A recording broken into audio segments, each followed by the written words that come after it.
In 2004, Amber Miller from West Virginia was convicted of a nonviolent felony. Some applications will ask you, have you ever been convicted of a felony? Right now in the state of West Virginia, if you've previously been convicted of drug-related felonies. Some questions will ask you, have you ever been convicted of a felony in the past 7 years? I would have to check mark that box, yes. Federal law allows states to opt out of that, and over a period of time, all but 3 states have. And anytime I would do so, I would not receive a phone call back or a follow-up interview. Okay, but then sometimes you wouldn't check the box, right? Correct. And so what was that like? I would get a phone call back or I would get an interview, but then I would have to I'd have to tell them during the in-face interview of my conviction. Multiple bills this legislative session that focus on what they call re-entry issues, barriers that people working for a second chance face as they come out of jail and out of rehab. Amber is one of millions of people who have to check the box on job applications saying they have a felony on their record. According to a study done in 2010, 8% of Americans have a felony conviction. Many employers are reluctant to hire workers with a criminal record. A felony conviction can make it tough to get the license necessary for some professions. Research shows when people with a criminal record can't work, it costs the U.S. billions of dollars per year. We've already punished them. That's Mike Pushkin. He's a Democrat in West Virginia's House of Delegates. It's about not punishing them every day for the rest of their lives. And in doing so, it's good policy. So it's not soft on crime, it's smart on policy. That's what I've always said. And if you see some of the groups that support this type of legislation, I think you'd be very surprised. I mean, we have some very strange allies in this. Pushkin has been the lead sponsor and supporter of several second chance bills over the years. Most recently, he helped pass the state's Second Chance Employment Act in 2017. This allows for nonviolent felonies to be converted to reduced misdemeanors. Pushkin's argument is clear. These nonviolent offenders have served their time. Yet they all face the same problem after being released from prison: checking the box. From West Virginia Public Broadcasting and PRX, this is Us and Them. It's the podcast where we tell stories from America's culture divides. I'm Trey Kay. Amber Miller is the self-proclaimed poster child for West Virginia's Second Chance Act. She grew up in St. Albans, and by the time she was in high school, she was already in trouble. So it started basically when I was a senior in high school. I decided to drop out my second term. When you were a senior? Uh-huh. You were almost done. I almost completely finished with high school, and I got pregnant with my first son. So I dropped out my second semester and went to Garnet Career Center and got my GED. Gave birth to my son in 2002, which is the year I was supposed to graduate. And it spiraled from there. I left him at home with my parents and ran the streets. Help me out here. What does running the streets mean? Not going home and handling business, doing what you want to do and living house to house. I didn't have a steady home other than my parents' home. And because there were rules and regulations there. I got to ask, were you in danger? Absolutely. When you choose to run around with folks who do drugs or choose to carry weapons or choose, I call it a lifestyle. Right. Then you're always in danger because you're always in danger of the police walking in and seeing your illegal activities. So, which would have been what? Which would have been doing drugs, which would have been selling drugs, which would have been robbing houses, carrying a weapon, carrying a gun. And these robberies, were they to feed a drug habit or were they just to rob? I would not say they were to feed a drug habit. I would say that it was to feed my everyday lifestyle. In 2004, Amber turned 20. She was couch surfing and stealing money for food and whatever else she needed. Amber says it was a self-destructive existence. She was either going to end up in jail or dead. One day, Amber needed money for rent, so she went with the father of her second child to rob some houses. They ended up at a house Amber knew, a house that she'd been in many times before. They targeted the home of someone who would turn out to be one of Amber Miller's biggest supporters, her grandmother. I had taken several Klonopins that day, so I was high. I was not in my right mind. And I made the comment to him that I knew my grandmother would not be home. So we decided to go to her house. I entered her home, and I knew where she kept her money. She kept her money in her top drawer in her bedroom. And I opened her top drawer, and there was $30 in there. I took the $30 and we left. Upon leaving my grandmother's house, we decided to then go to my uncle's home in Putnam County because I knew he wouldn't be home as well. He attended church regularly with my grandmother. So we went there and entered his home and stole several items from his home. And upon leaving his house, he arrived home from church and caught us. What was that like? It was terrible. It's something that I don't want to go back and relive. You know, it happened. He was really angry and Very angry, as he should have been. I grew up with him. My cousins, we were very close. So I think it was not only very angry, but very hurt and devastated that a family member could do him that way. you could feel he was like disappointed in you. Looking back at it now, I can see it. I'm not quite sure at that time that I cared or I saw it because, again, I was high, knew I'd just been busted breaking into his house. So I'm quite sure that maybe I was angry about being caught.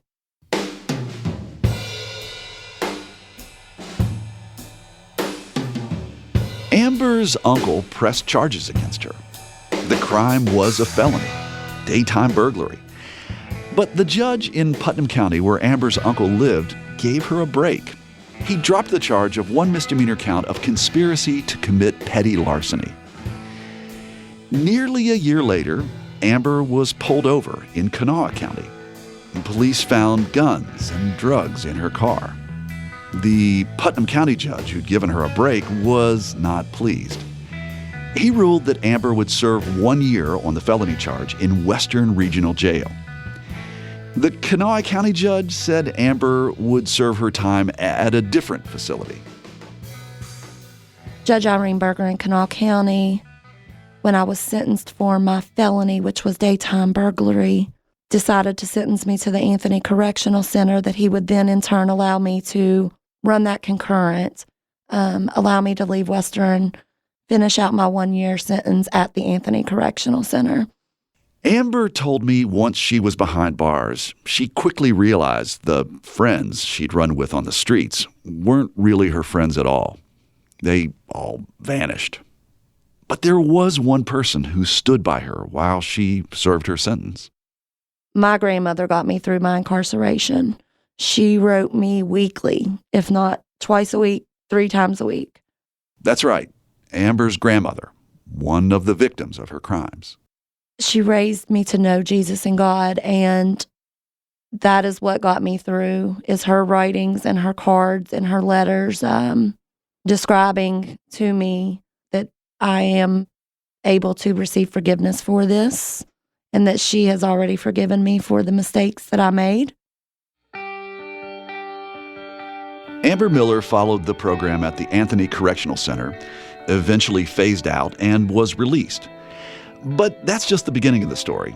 Amber faced new challenges now that she was labeled a convicted felon. And that's where Mike Pushkin, who's not your typical politician, comes in. I think criminal justice reform is just smart policy. Getting people back to work is not a Republican or a Democratic idea. That's what we should all be trying to do. I'm Trey Kay, and this is Us and Them, which is supported in part by the West Virginia Humanities Council, the CRC Foundation, and the Daywood Foundation.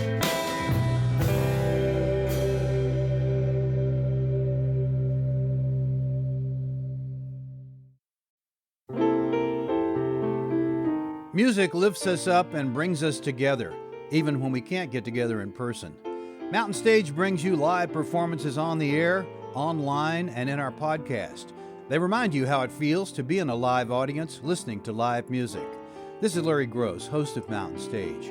Find a link to our stations and our podcast online at mountainstage.org.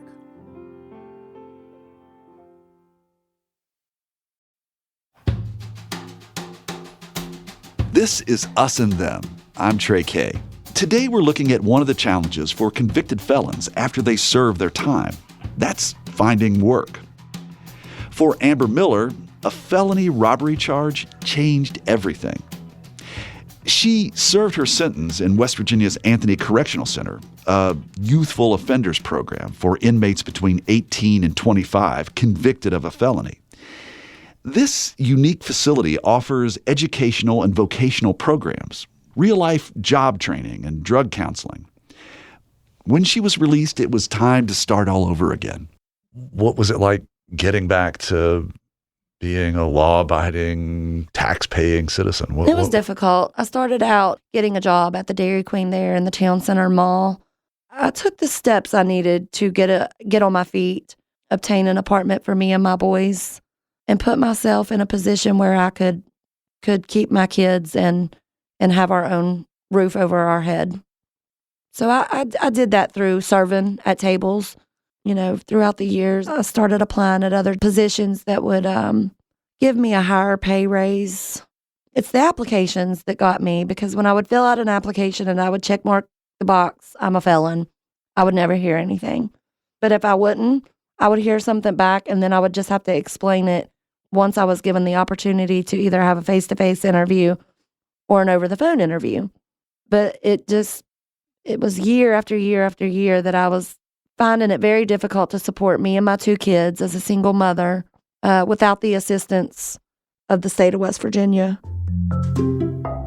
So I decided to go back to school to become a social worker. I went to West Virginia State for a term and found out that in order to become a social worker in the state of West Virginia, you have to be licensed. I would have to go in front of a board of 10 people, and they would have to approve for me to get that license due to my felony conviction. And I wasn't prepared to spend 4 years in college to get a bachelor's degree and then be denied by this board for my license. So I then decided to go to Everest Institute and get my medical administrative assistance degree. After she graduated, Amber applied for internship after internship. But no matter where she applied, her felony record was a scarlet letter that made it tough for her to get work. That's until Amber saw an opinion piece in the local newspaper. Its author, Mike Pushkin, a Democrat who was elected in 2014 to his first term in the West Virginia House of Delegates. Pushkin wrote about a convicted felon in Charleston, West Virginia he thought deserved a second chance.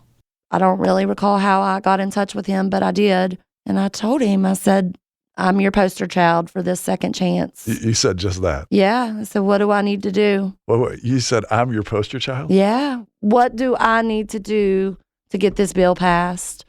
And did he respond? Absolutely, he responded. And it went from there. When Mike Pushkin was elected to the House of Delegates in 2014, that was the year that the state legislature flipped from Democratic to Republican. Pushkin had defied that trend, but he's an unusual politician. Okay. The same in my car. Yeah. During the session, paperwork kind of piles up in the back seat. We get a lot of handouts. You see, Mike's a lawmaker who's also a musician and drives a taxi in Charleston. I grew up with Mike and his family. Went to school with his older brother, was good friends with his older sister.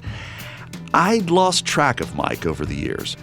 But in the mid-90s, I heard he was fronting several bands throughout the state, was into drugs and alcohol, and in trouble with the law. In 2004, he got sober and says he's been in recovery ever since. As a cab driver for more than a dozen years, Mike has seen a lot. He's even had a gun pointed at his head. Yeah, I'd say it gives me a different perspective being a cab driver. I deal with people from all walks of life, and if anybody's driven a cab as long as I have, there's nothing that we haven't seen or experienced, and there's definitely nothing that surprises me. But it also, I'm out there working with the people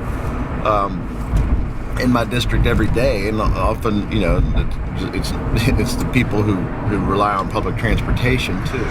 So how would you describe the way you were back then, would you say, were you kind of wild and woolly and? Yeah, I'd say that's an understatement. I did not live the type of life as somebody who was grooming themselves for a career in politics. That is for certain. And that's also really shaped a lot of my attitudes towards criminal justice reform. Because I've been on both sides of the coin there. And I think I don't brag about this, and because it's nothing to really, it's not something that's going to get you a pat on the back in life. But I'm in long-term recovery. I've had my problems. I've been quite open about that, but it's definitely shaped the way that I think about criminal justice reform and our drug policy as a whole. Pushkin took his ideas about drug recovery, criminal justice reform, and his experience as a cab driver and created a campaign slogan, "I'll take you there." It's a message that got him elected. Somebody help me now. I'll take you there. Help me out. Pushkin and I talked for a while in his cab while driving through the streets of Charleston. Then we ducked into a studio for more conversation. You have been a supporter of this Us and Them podcast. Do you see this as an us and them type of thing, an us and them matter? I really don't. And it's one of the reasons why I've really made this one of my top issues, criminal justice reform, one of my top issues when I was elected to a legislature that year flipped from, 83 years of Democratic rule to Republican. I had to find bipartisan issues. I think criminal justice reform is just smart policy. Getting people back to work is not a Republican or a Democratic idea. That's what we should all be trying to do. I guess I was seeing it as an us and them issue, is that without this legislation, having these laws that make it so that people can't get or makes it harder for unemployment, it's a scarlet letter. Well, yeah, okay. The way that we have handled in criminal law, the way that we have treated felons, no matter what they've done after they've completed their sentence, after they've paid their debt, yeah, it has created an us and them. That's true. We've created like a second-class citizen in this country. What does each side want? People like Amber Miller, and what are the people who would oppose this legislation? What do they want?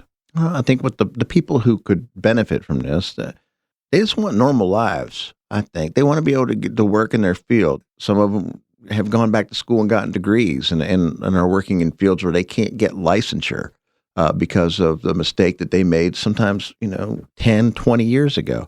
So I think they just want normalcy. People who are against it, I think it's mainly coming from a business standpoint where they want full disclosure. They want to know everything about somebody who they're possibly employing. And I can understand that. I really can. I think you have to be able to understand an opponent's viewpoint in order to get anything done. So I can understand that, but I also think that we should be able to forgive people and give them clean starts if they do all the necessary things leading up to that, if they earn it. So can you tell me how it was that you met Amber Miller?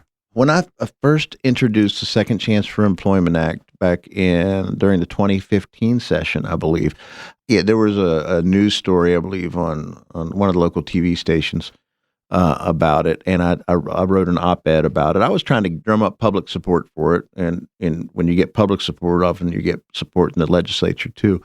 And I was contacted by this young woman, Amber Miller, and I believe that she said, I'm your poster child. And I looked into her story and saw that she had made one really dumb mistake when she was about 20 years old. And she had been paying for this mistake for the rest of her life. Mike Pushkin's Second Chance for Employment Act passed the Senate in 2016, but it never made it onto the committee agenda in the House. One of the sticking points had to do with a legal concept, expungement. That's when criminal charges are removed from a person's record permanently. Republican legislators didn't want a second chance law to seal someone's criminal past. Well, in between the 2016 session and the 2017 session, I had set up a series of meetings with House Speaker Tim Armstead, and I set up meetings with where Amber Miller came with me, and I believe that was helpful to really put a face on it. A real person who this could help. And so, look, she's not a bad person. She made a mistake when she was 20 years old. Give her a second chance. And so we met with Speaker Armstead. I met with him several times and met with his chief of staff. and really trying to work out some sort of compromise, because that's what legislation is all about. He said that the people that he was hearing from, and this is the business community, he said people deserve to know who they're hiring. His problem was with the disclosure aspect of it. He didn't want people's records to disappear. He felt that people should be able to do background checks and to be able to know exactly the criminal history of a prospective employee. I called a friend of mine who was a very good criminal defense attorney up in Clarksburg, West Virginia. And I said, well, here's the deal. The speaker believes that the employer should be able to find out if somebody has a criminal history. And he said, well, that's not expungement. And I said, I realize that. He said, well, if I could get a client a reduction to a misdemeanor, I'd be happy. So that's where the light bulb went off. And I went back to the speaker and I said, what if we just reduced it to a misdemeanor? This compromise of taking an existing felony and reducing it to a misdemeanor made both sides happy. A second chance hearing would let a judge make the call. This way, some workers wouldn't have a felony on their record and would not have to check the box. But employers could still run background checks and find the reduced misdemeanor.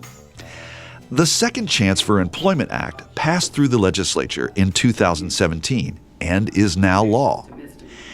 As a matter of fact, the West Virginia legislature is considering a new version of the bill in the 2019 session. If passed, it could erase a felon's criminal record entirely. So the court will grant the petition for criminal offense reduction and direct that your felony conviction for daytime burglary be reduced to a misdemeanor. First of all, when you were there that day, were you nervous? I was very nervous. Tell me about that. Sweaty hands, sweaty armpits. You don't know what a judge is going to do. You've waited and waited and waited, and the only thing you can do is hope for a positive outcome. How did you feel when the judge made her ruling? Like 1,000 pounds had literally just been lifted off of my chest. And I honestly, the first thing I thought was, I did it, Mama. I did it. Mama meaning your grandma? My grandmother, yeah. I think she would be so happy and proud. I can really see that in your eyes. The day in court, I really didn't get a chance to think about it because it was so much to take in. But now that I think about it, sit back and think about it, I think she would be very proud of me. Amber's grandmother passed away almost exactly 8 years before this hearing. So Amber and her mama didn't get the chance to share this happy moment. But Amber says she will never forget the support and love her grandmother provided. Second chance laws have been gaining popularity across the country. However, some people are still hesitant to support this type of legislation. Despite that, West Virginia lawmakers are discussing the new version of the state's second chance legislation to seal a person's criminal record. Eric Tarr is against the measure. Tarr is a Republican, a freshman senator in West Virginia's legislature. He's also an entrepreneur who employs almost 200 people. I have a little over 20 different businesses, and they're in several different industries. I'm a physical therapist by trade, so I'm also in construction, heating, cooling, marketing, storage, real estate. In some ways, the senator is a serial entrepreneur. He wants to help felons find work, but in fact, Tarr voted against West Virginia's initial second chance law. He says removing a felony from someone's record opens employers up to a whole slew of liability issues. If I have two people equally qualified, two people that I like equally for the position, with this expungement record, then one of those could be one of these expunged felons. If they have a history of drug abuse, which is very likely in this case, they have a 60% chance of relapse. And so if that person then relapses while they're under my employ, I put them in a vehicle for my company and they cross left of center and they take out a family. That's the risk that I took with that person unknowingly that I may not have been exposed to with the person who didn't have that chance of relapse because they never had this criminal past or history of the addiction. So that creates a lot of downstream cost and across industry cost in West Virginia. I'm exposed to a lawsuit that I never would have had if I hired the other person, right? And you have a family that may have never been put at risk if I'd hired the other person. I have no way with this bill to know that I hired a person that increased the risk to the public and increased the risk to our business. Do you want these people to continue having a scarlet letter? In some respects, yes. I believe that needs to be known, especially to an employer. Let's take it down to when the rubber hits the road. What's the practical impact? You've had somebody that I hear it described as making a mistake. And I think that that's a really soft way to put it. I think it's somebody who decided to do a wrong. When you commit a felony, that doesn't happen without intent. So those people who have that behavioral history pose a risk for people who want to put those people in responsibility. So scarlet letter, I think that if you're coming to me as an individual asking me to take a risk on you, I should know what the risks are. While second chance laws have gained momentum, there are also concerns that the Ban the Box movement may negatively affect blacks and Latinos. The worry is that potential employers may discriminate against all minority applicants, something that's illegal, if they have no way to identify those with a criminal background. We didn't mention it earlier, but both Amber Miller and Mike Pushkin are white. I asked Pushkin if he thought anything would be different for an African American looking for a second chance. He said he hopes everyone will get the same treatment under the law, but he knows that is not always the case. What do you think?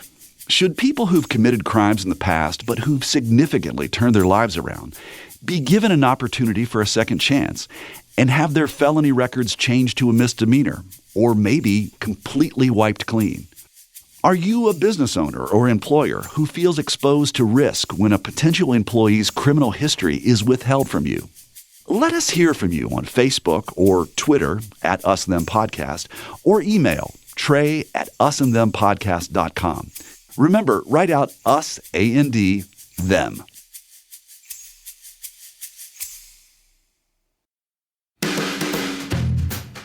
You've been listening to Us and Them. Our team for this show is me, Trey K, Samantha Gatzik, and Kate Smith. Michael Lipton and Tristan Lozow wrote and performed the Us and Them show music, and additional music was provided by Blue Dot Sessions. Mark Lerner designed our logo. The wonderful people at PRX and West Virginia Public Broadcasting make Us and Them possible. So do grants from the West Virginia Humanities Council, the Corporation for Public Broadcasting, the CRC Foundation, and the Daywood Foundation. In an episode about second chances, I have deep gratitude for all the second chances and reboots that I've been given in my life. There's something Mike Pushkin said about this that has really stuck with me. I'm probably on my fourth or fifth chance. I'm incredibly lucky to be where I am today. I thank the Lord every day that people don't always get what they deserve. Because if I got everything I deserved, I'd still be in a lot of trouble. Yeah, I really hear where you're coming from, brother. We'll see you next time on Us and Them.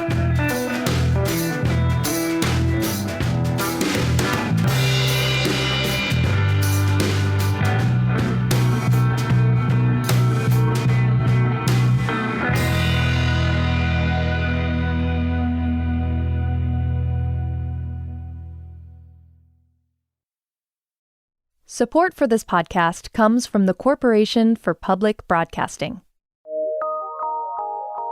From PRX.